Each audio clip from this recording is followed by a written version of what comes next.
Welcome to the REI Diamonds Show with Dan Breslin, your source for real estate investment jewels of wisdom.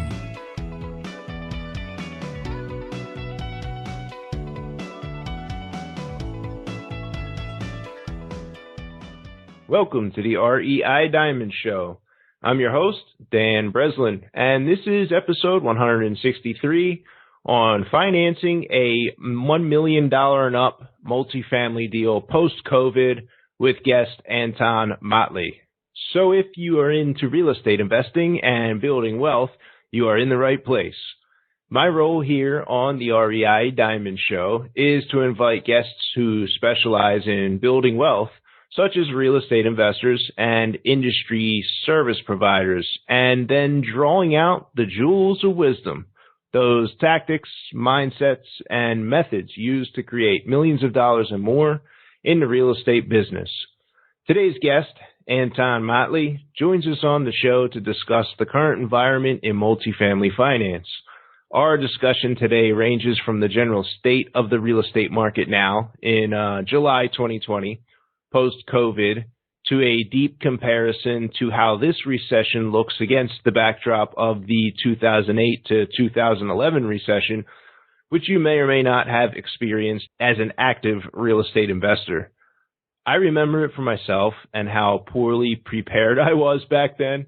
Nothing like today, where my team and I put our foot on the gas as the shutdown unfolded and are currently in the middle of the best year we've ever had at Diamond Equity Investments, the house flipping company that I founded back in 2006. But back to the topic at hand, multifamily finance, if there is any to be had. So Anton, today's guest, is the founder and CEO of Peak Finance, and he specializes in $1 million and up loans for multifamily investors. He also has an extensive background in finance, working in banking all around the world, spanning several boom and bust economies. As a lender who has arranged more than 1,000 of these $1 million and up loans, he's plugged into the industry and he has his finger on the pulse. So are the banks still lending money for these deals? Let's roll into the episode and find out. All right, welcome to the REI Diamond Show, Mr. Anton Mattli. So just to get us right off started, you want to give listeners a little background, maybe where you're from, where you're at, and what your business, how your business started and what your business looks like today? Hi, Dan. Thanks for having me on. As you can hear from my accent, I wasn't born in Dallas, Fort Worth in Texas, even though I have been living here now for the last 15 years or so. Originally, I'm from Switzerland. I grew up in Switzerland, went to school in Switzerland, and right after school, went into banking.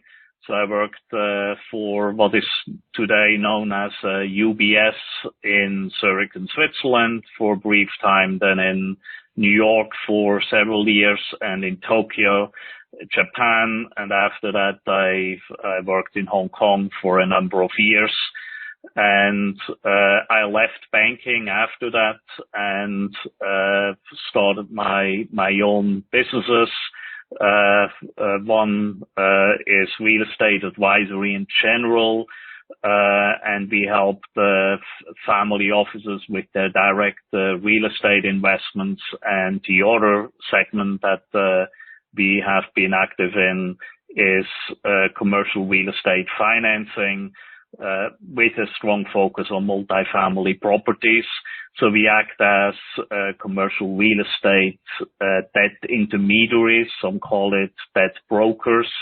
Our role is to find the best possible and suitable financing for a real estate purchase or a refinancing before a loan application takes place. So we guide a prospective borrower in that direction. And once the loan application is signed, our real work starts. Then we help to get that loan all the way through closing, which there are dozens to hundreds of tiny items that can go wrong, and we make sure that nothing goes wrong. Nice.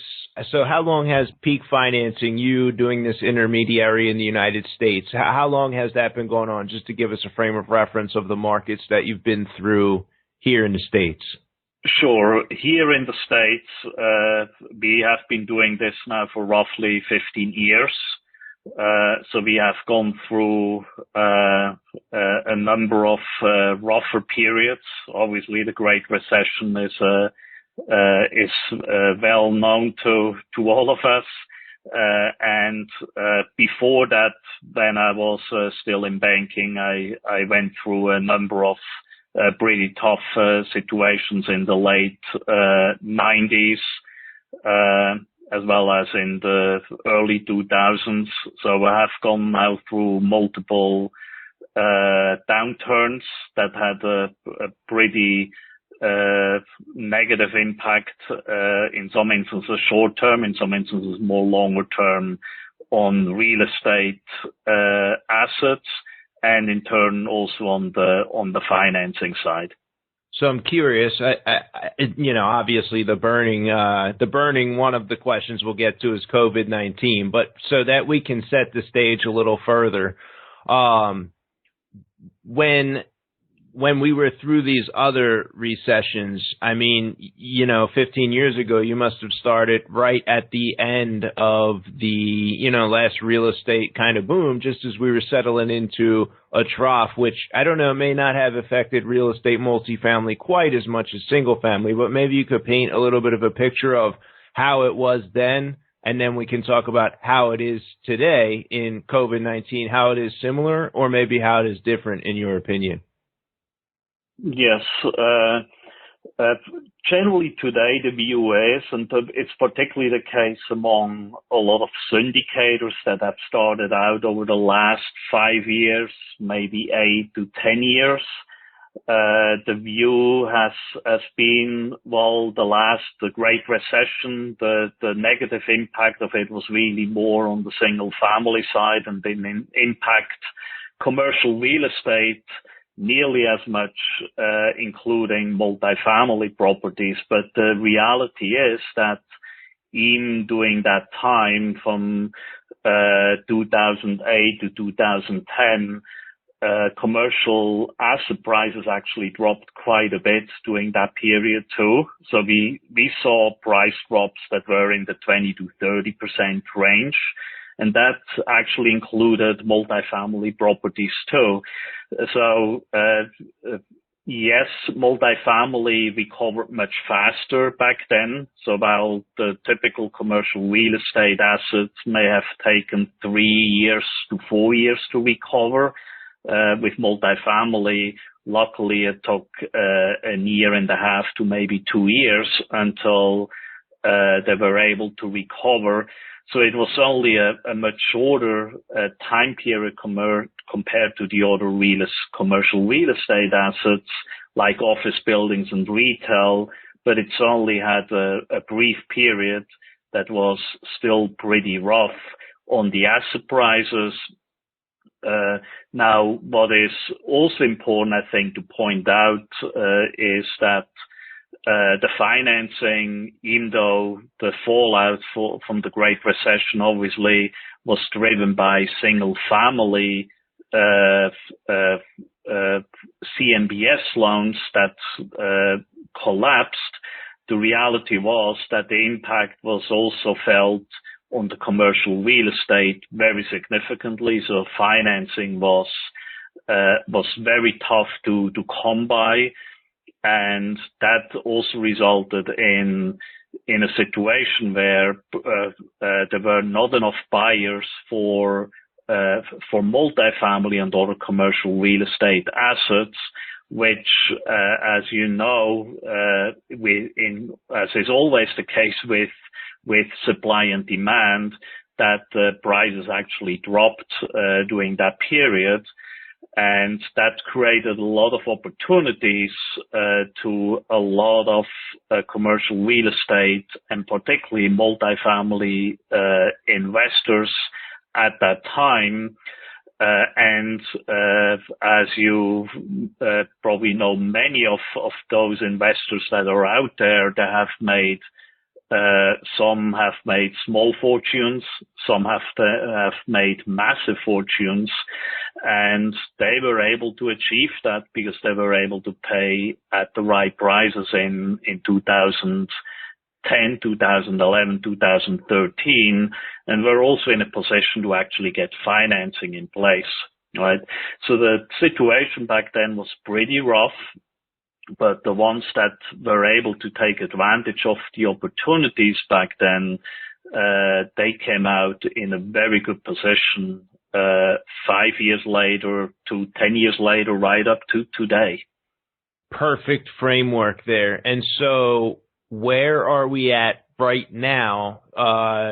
It's July 2020, so we've had COVID as our reality here for maybe 4, 5, 6-ish months, maybe at the most there. So how does that time period compare to where we're at now, Anton? And do you think we're at a position right now where, the roller coaster is just coming and it's about to go down still? Or is this like as bad as it has gotten here lately, and we're now in the V-shaped recovery? What would be your perspective on that? Yeah, I would say we certainly have to make a significant distinction between the commercial asset classes, right? Now more than ever, I think it's quite obvious that retail, commercial real estate has been suffering the most, right, with restaurants closing and stores closing, together with the hospitality sector, with hotels essentially losing all their clients, both on the business side as well as leisure side. So these two segments only have been severely affected. Pricing-wise, we haven't really seen it yet to come all the way through because, as always with real estate, the velocity and the price-finding process just is much slower. So it's not like a stock market or even when you have a REIT where you have an immediate price adjustment. Actual physical trades, it takes time until the prices are adjusting. But we certainly expect, as these assets trade, that they will be at a significantly lower price point. Offices, very similar, not as dramatic as with hospitality and retail. When it comes to multifamily, the interesting aspect is that only the actual volume, as with all the other asset classes in commercial real estate, have dropped significantly. Depending on whom you listen to, it may have dropped 90% or even more, maybe a little bit less.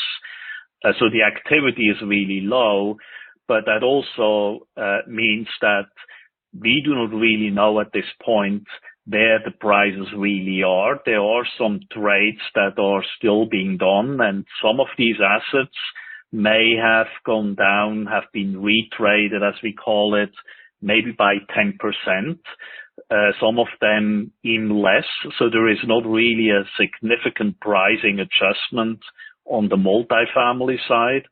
And the main reason for that really is that 10% or whatever that rough number is reflects more kind of the uncertainty that everyone has currently due to COVID-19, but it's less reflected by the lack of collections. So what that means is that for the most part, there are always exceptions, obviously, but for the most part, the rent collections for multifamily properties have held up extremely well throughout that whole period since March.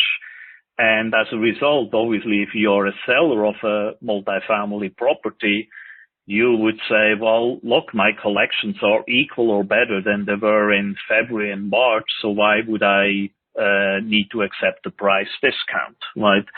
So the few deals that are being done, buyers solely are in a position to negotiate some price reduction, but it's not nearly as much as one would think that you potentially could expect, considering that the whole economy has been in a lockdown or partial lockdown for several months.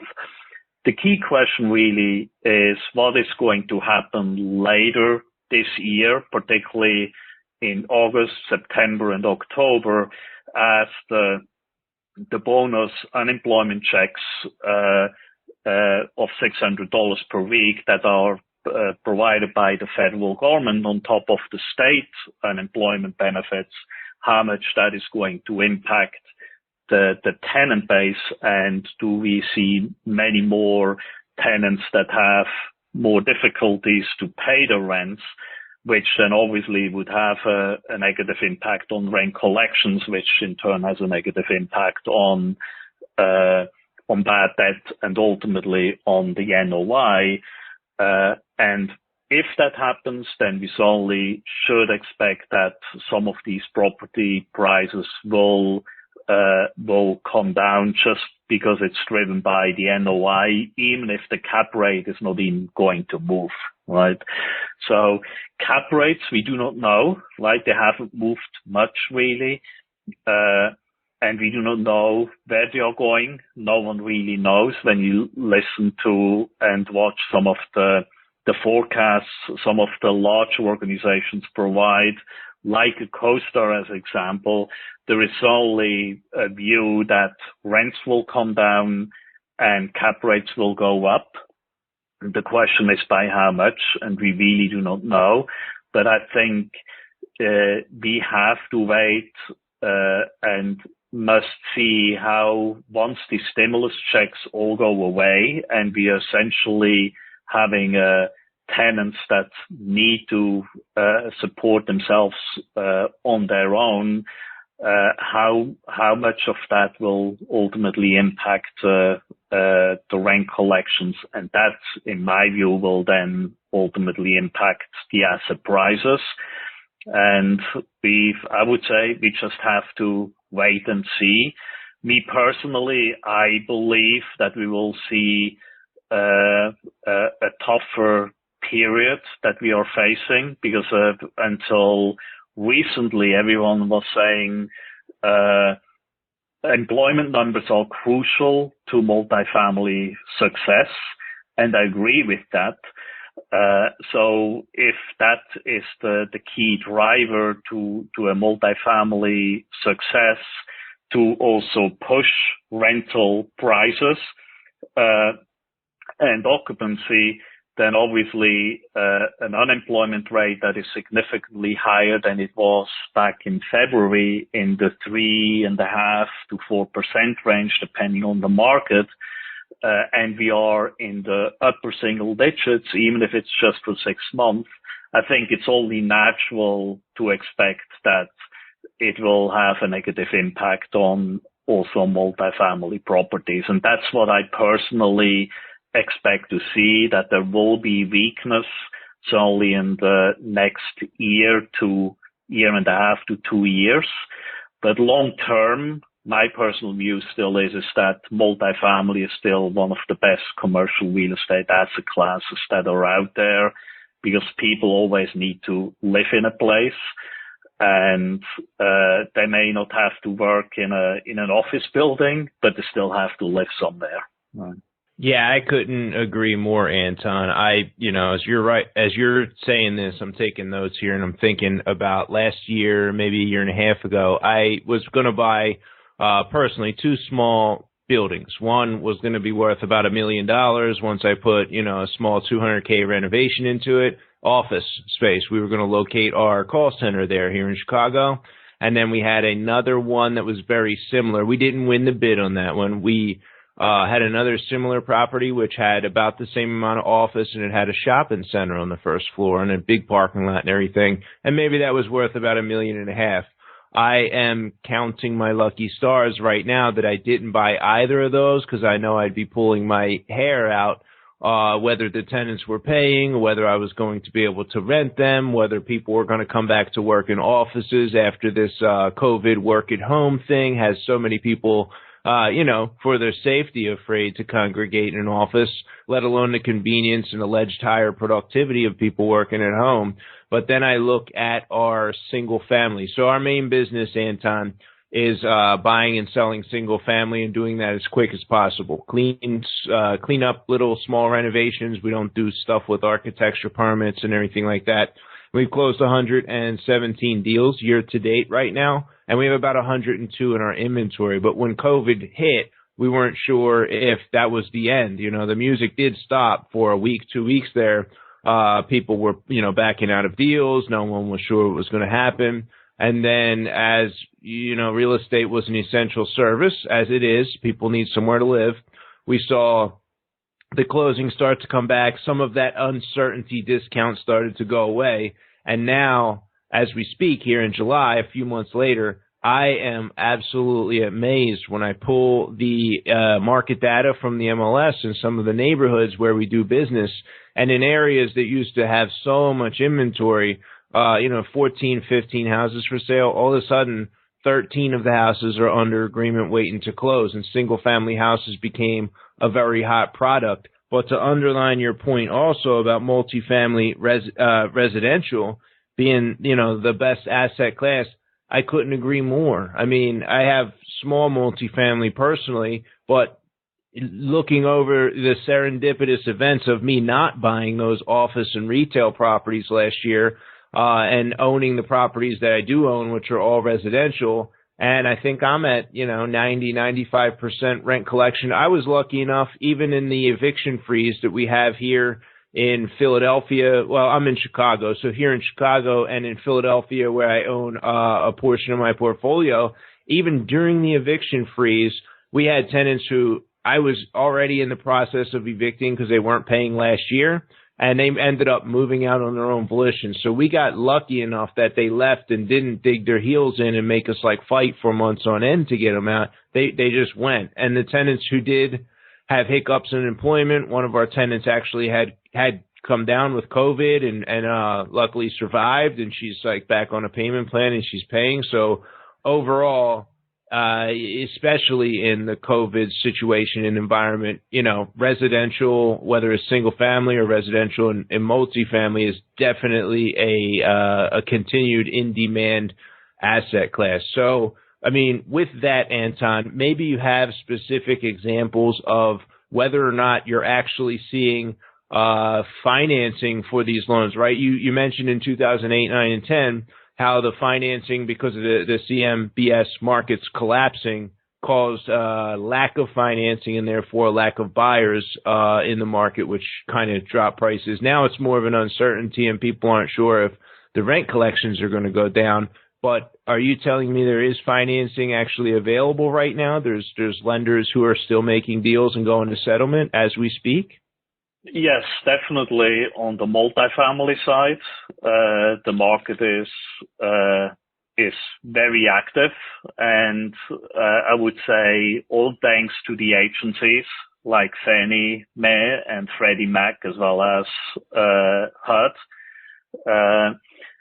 That's the fortunate element that multifamily investors can work with, which you do not have on the office side, retail side, hospitality side, right? So only in early March, the bottom fell out essentially for all the financing for around 2 weeks or so, and that actually included multifamily financing too.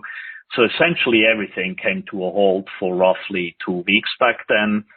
And that included CMBS loans, it included bridge loans, bank loans. Virtually everything came to a halt. And even agency lenders attempted to postpone closings at that point because they just didn't, in some instances, they didn't have access to the so-called warehouse lines that they relied on to fund an agency loan, even though they are able to sell it to Fannie and Freddie down the road within a month or so.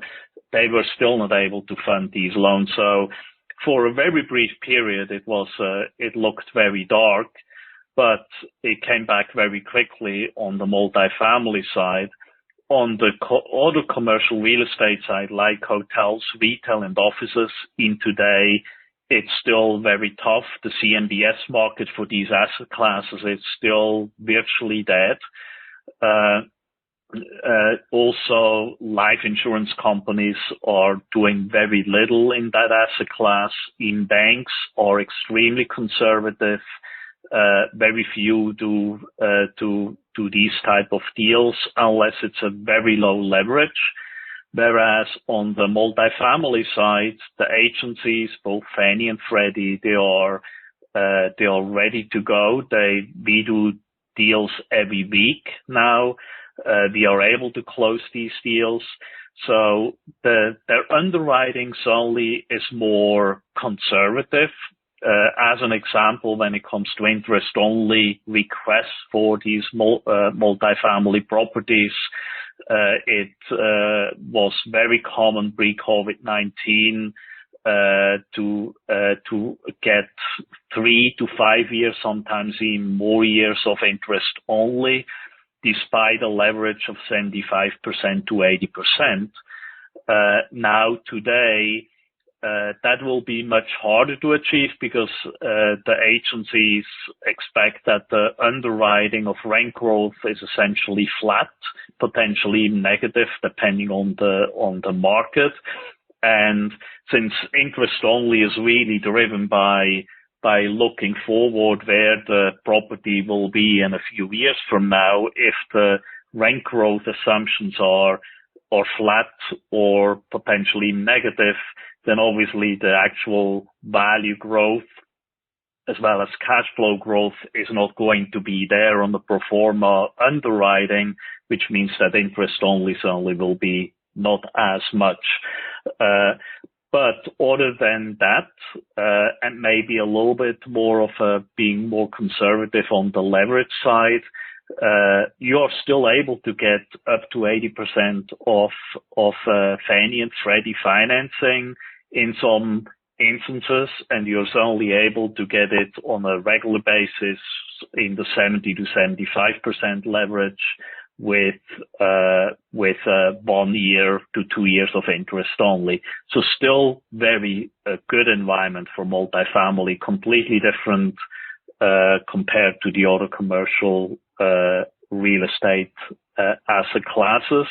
The only negative aspect solely that needs to be raised is that because of the uncertainty that we have talked about due to COVID-19, is that both Fannie and Freddie have implemented pretty significant principal and interest escrow requirements. Depending on the situation with Fannie and the loan size, it can be all the way up to 18 months. Typically now it's somewhere in the 6 to 12 month range to 9 months. And with Freddie, it's a similar story.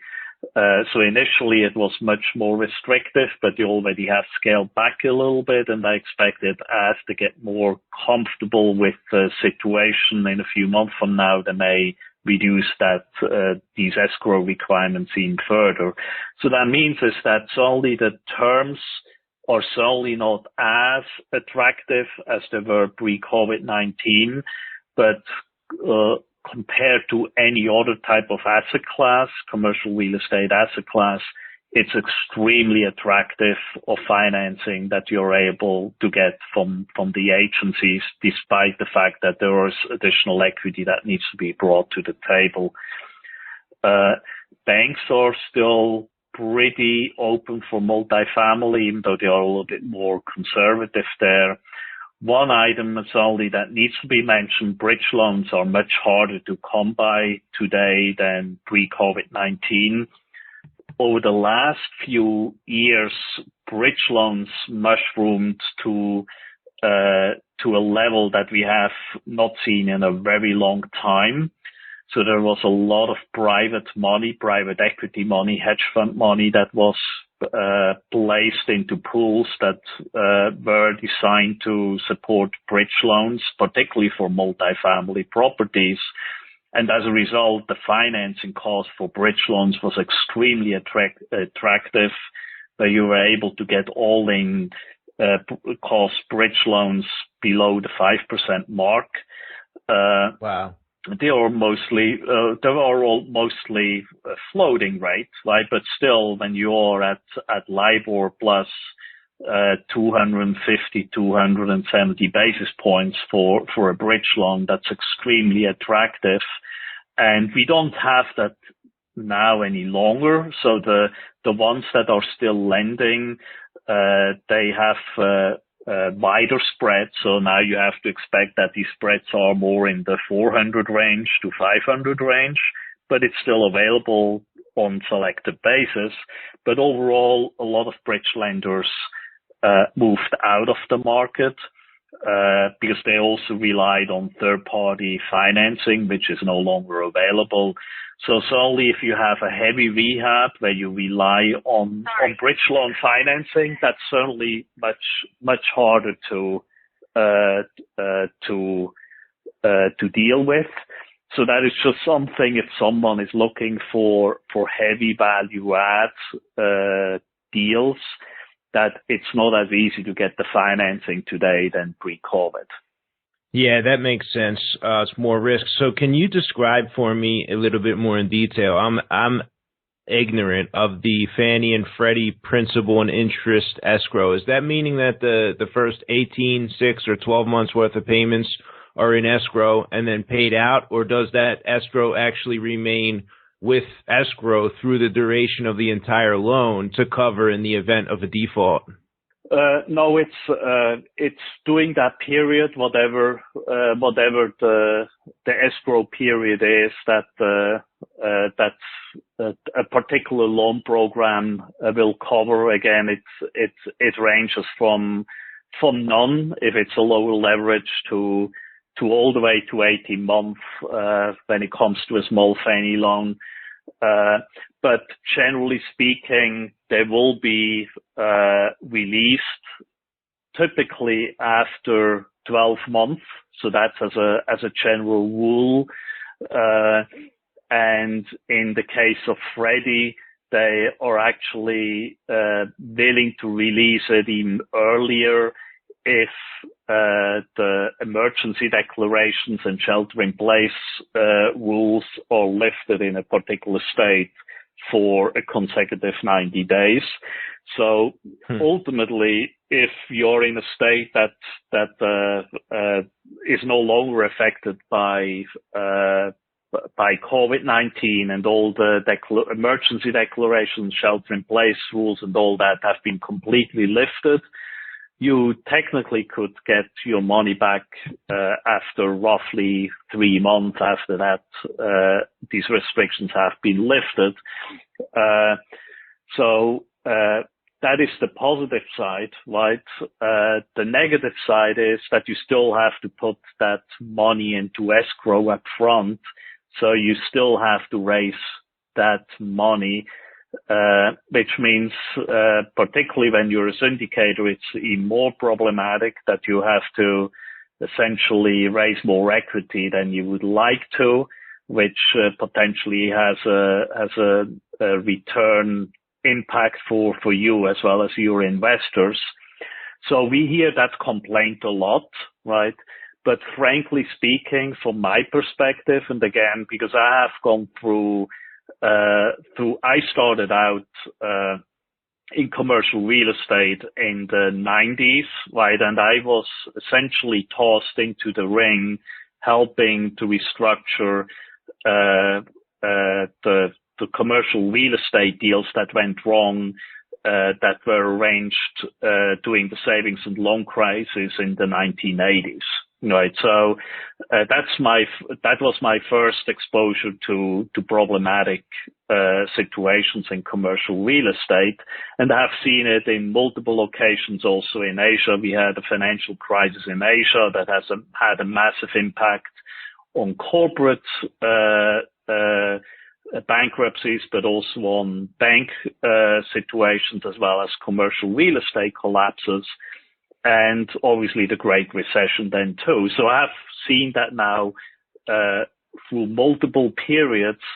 And as a result, when someone says, well, I do not really want to raise that additional 12-month or 9-month or in a worst case 18-month because it negatively impacts my my returns and my investors' returns, my response will be, look, yes, it does, but you need to have that cushion regardless, right? If you now do a deal and you don't really raise that cushion anyhow, then you do not, then you are not protected enough in case COVID-19 has a more negative impact than what we think it will have when we look at it right now today in July, right? Right now it doesn't look that bad, particularly for multifamily properties, but we don't know how it's going to be in 6 months from now.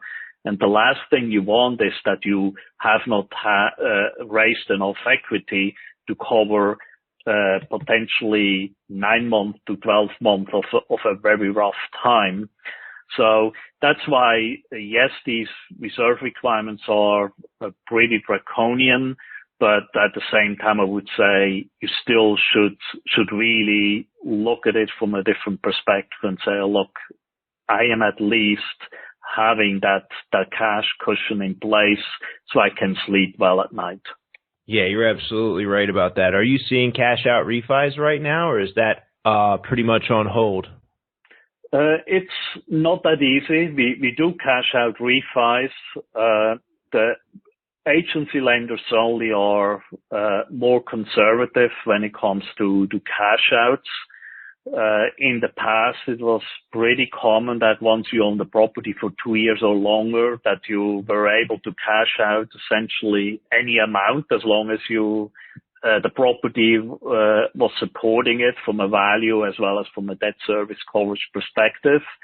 So there was never really much of a restriction when it came to the cash out that you could do. Today, you only have, particularly right when you're around the 2-year mark or below, both Fannie and Freddie are more concerned about significant cash out. So I would say with Fannie, I would not expect more than 90% of your own cost to cash out, which is still very good if the property supports it. But I wouldn't expect it to be as aggressive as it was pre-COVID-19.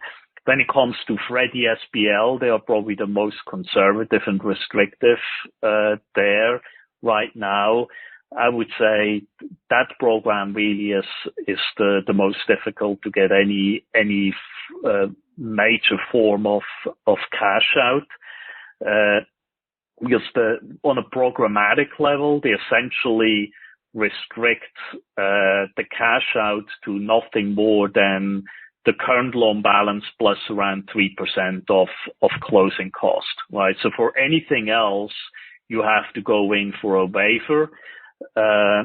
If you want to have at the maximum leverage, obviously if it's a lower leverage, it doesn't matter anyhow. But most cash outs, you try to get the maximum leverage, and with Freddie SBL, as soon as you get above that current outstanding loan balance plus 3%, you immediately have to go in for a so-called exception request. So that is a little bit of a bummer there, and we have seen with Freddie SBL that they are very restrictive when it comes to cash outs. So Fannie tends to be, or Freddie conventional, when it's a larger deal, tend to be a better option. But it's still doable, right? So we certainly do it. You just have to be a little bit more patient. Don't expect a cash out within 1 year or a year and a half, and expect really a significant amount that you can get out of the deal. Anton, if you were telling somebody on their first deal, their first acquisition right now in this environment, I mean, what would be the process, or what, steps should somebody take, or maybe what type, or, what deal should they bring to you? I mean, fill me in, fill the listeners in on, if you were just starting out and you were looking to make an acquisition now in this environment, what would we need to know?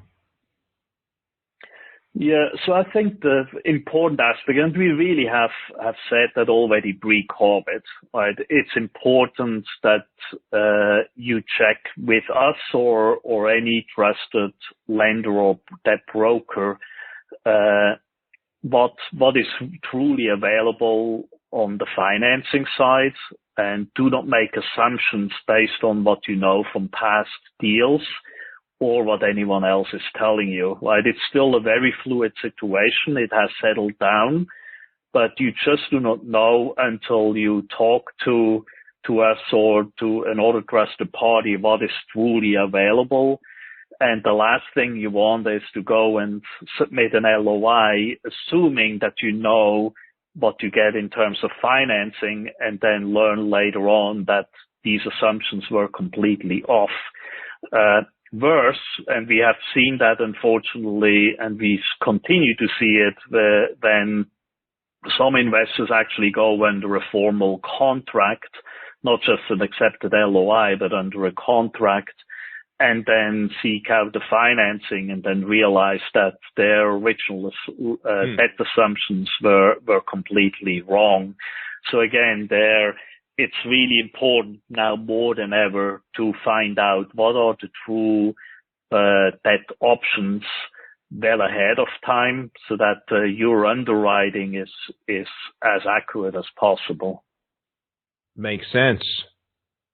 So what books would you recommend most often to people looking to get in or more information about this? There are obviously when I would say everyone talks about Rich Dad, Poor Dad. Right? It's only from a setting your mental state is a very very important book just for someone to start out, to really kind of get that mindset going. That you need to look at yourself not just as an employee, but really as a business owner and a real estate owner and asset owner in cash flow producing asset, right? So I think that is, for someone who starts out, in my view, that's still one of the best books. I do not agree with everything that Kiyosaki is saying, but from a mindset perspective, that's definitely a very good starting point. Now, when it comes to real estate investing books themselves, there are so many out there, and there are many that are very technical. But I think one that I would recommend for someone to get a good basis and a good understanding is called Whatever Real Estate Investor Needs to Know About Cash Flow. That is written by Frank Gallinelli. I think he still teaches at the Columbia University, if I'm not wrong. That book has been around for a while. I think it has been updated just about 3 or 4 years ago to be up to date with the current environment. I think that's one of the better books, just to get a kind of a helicopter view, explaining of all the different aspects and key financial measures that one should consider when investing in real estate, right? So there is, in my view, very often a little bit of a tunnel vision. Everyone looks at cash on cash, and IRR and NOI, right? And there are many other elements that come into play. And I think his book is a very good book explaining the various elements that one would have to consider. Makes sense. I did want to ask you, what deal size? Is there a certain amount of capital where it makes sense to engage somebody like yourself to look for the loan? I mean, are we talking $1 million and up, 10 million and up? Like, whereabout does it start for you? Yes.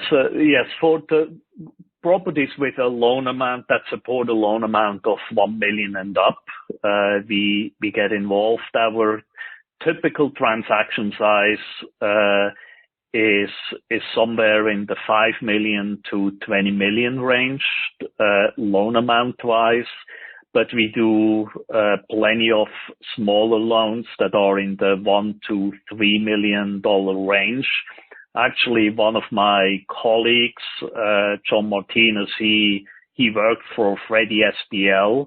He was part of the team that when they launched the Freddie SBL program. So with that knowledge we have in-house, obviously we are very, very well versed in what's happening. That, as we call them, the small balance space from 1 million to 6 million. And so we do that on a regular basis. Anything below the 1 million mark, just as a general reference, my view has always been once you drop below that, one is really best served by going with a local credit union or community bank, because at that level, it's really much more driven by personal relationships rather than transaction driven. Right? With what we do, very often a lender never sees a borrower in their lifetime, and it's all driven by numbers and due diligence, right? Whereas when it comes to the sub-$1 million loans, very often a branch manager or even the owner of a small community bank likes to meet the borrower and get a feel for that borrower. So that's what we generally recommend to do when it comes to these smaller deals. And I can tell you that particularly over the last few months, during COVID-19, the borrowers that have built these closer relationships with their credit unions or community banks, they were treated really well during that time, even though they were comparatively small loans, right?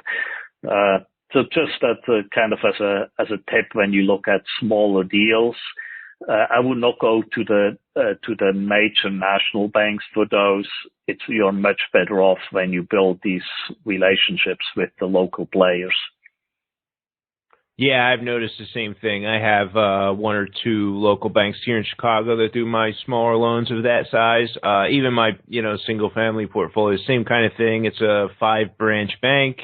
I know the vice president there. They take me out to lunch, and I pick him up with pick up the phone, and he can go to bat for me and get like special exceptions made for certain things when I'm doing partial payoffs. And without getting into the weeds, you're absolutely right. And a good relationship with the bank or multiple smaller banks, hands down, it beats whenever I've tried to get loans from PNC or any of the other larger banks. So. Great. Anton, if you could go back and share the crown jewel of wisdom with yourself back in Switzerland when you were working for UBS, what would that be? Yeah, I would say make sure that you want to go big as quickly as you can, and go big as a team and not as a lone ranger, right? We see it a lot with single-family investors that are very successful at it, but in a way, even after being active for decades, they're still essentially running their own little world of single-family investing, and they are essentially self-employed, right? So they still have to be out there doing whatever they have been doing themselves. And if you grow, even if it's in the single family space, but if you build a team and you create processes and put systems in place and rely on other team members within your ecosystem, I think you are able to grow much faster and be much more successful than when you attempt to do it yourself. And certainly looking back at my own investment experience, that was certainly what I believe if I started earlier in teaming up on the investing side, I would have been able to grow it faster. Yeah, that's great advice. I have my single family rentals, which I don't look for or buy or am tempted to buy anymore, single family rentals, because of the same reason you just mentioned, that the people I know who are successful, it's the guy who's got the office over his garage, smack in the middle of the location of the portfolio there in the city, and he's, literally face to face renting the properties out, collecting the rent, managing his maintenance guys coming and going from his office all day. And I'm in Chicago, my houses are in Philly, so that's not even a reality for me, and they're more time, I think, than for the benefits. Certainly there's limited scale there, so I couldn't agree more. So Anton, how can listeners get more information about you or Peak Financing? Yeah, the easiest really is to go to our website. It's peakfinancing.com. You have a tab there where you can see my contact details. You can also reach me by email. My email address is Anton, ANTON, @peakfinancing.com. And I would say that's probably the easiest to reach me. I also can give you my phone number, which is 972-725-7878. So any of these channels. I'm also pretty active on Facebook and LinkedIn. So please feel free to connect with me there or reach out to me with Messenger or chat there. All right. Well, I appreciate you blocking out the distractions, giving us the time, wisdom, this very in-depth, detailed, vision and picture of what the market looks like right now, and kind of how that fits into some of the other economic downturns that you've lived through. I really appreciate the perspective there, and I'm sure this is a valuable resource for people listening. And I thank you for coming on the show. Yeah, thank you very much for having me, Dan. And thank you for tuning in to this episode of the REI Diamond Show. Remember to give us a review and subscribe on iTunes or your favorite podcasting app. Just search REI Diamonds and click subscribe.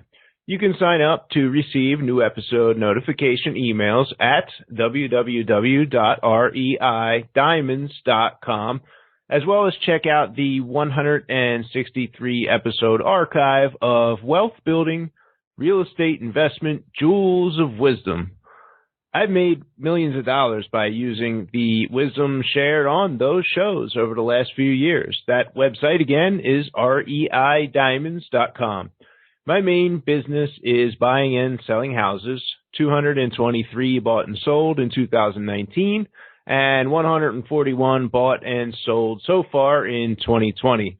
We currently have another 112 houses in our inventory under construction, for sale, or sold and awaiting closing. So here are 3 ways you and I can do business. Number 1, if you buy houses in Atlanta, Chicago, or the Philadelphia region, please go to dealswithroi.com and sign up for the correct buyers list. There are currently 5 lists in total, separated by region. We offer our fix and flip inventory there for sale prior to beginning the rehab if no one were to buy the deal. So you can pick up some good deals at that site, dealswithroi.com. Number 2, if you are an accredited investor and you'd like to passively fund a deal or many deals, go to fundrehabdeals.com and sign up to receive private mortgage investment opportunity emails. That would be passively participating in funding our company's fix and flip rehab projects. Number 3, if you have a deal for sale in either Atlanta, Chicago, or the Philadelphia region, please send me an email with the details. I am, and we are always buying houses. And it brings us to the end of this episode. Next up, we have returning guest and Investor Fuse founder Dan Schwartz joining us again to discuss the most powerful yet simple lead conversion system for investors doing off-market deals directly with sellers. Keep closing deals, and I'll catch you on the next one. Dan Breslin, signing off. Thank you for listening to this episode of the REI Diamonds Show with Dan Breslin. To receive email notifications of new weekly episodes, sign up at www.reidiamonds.com.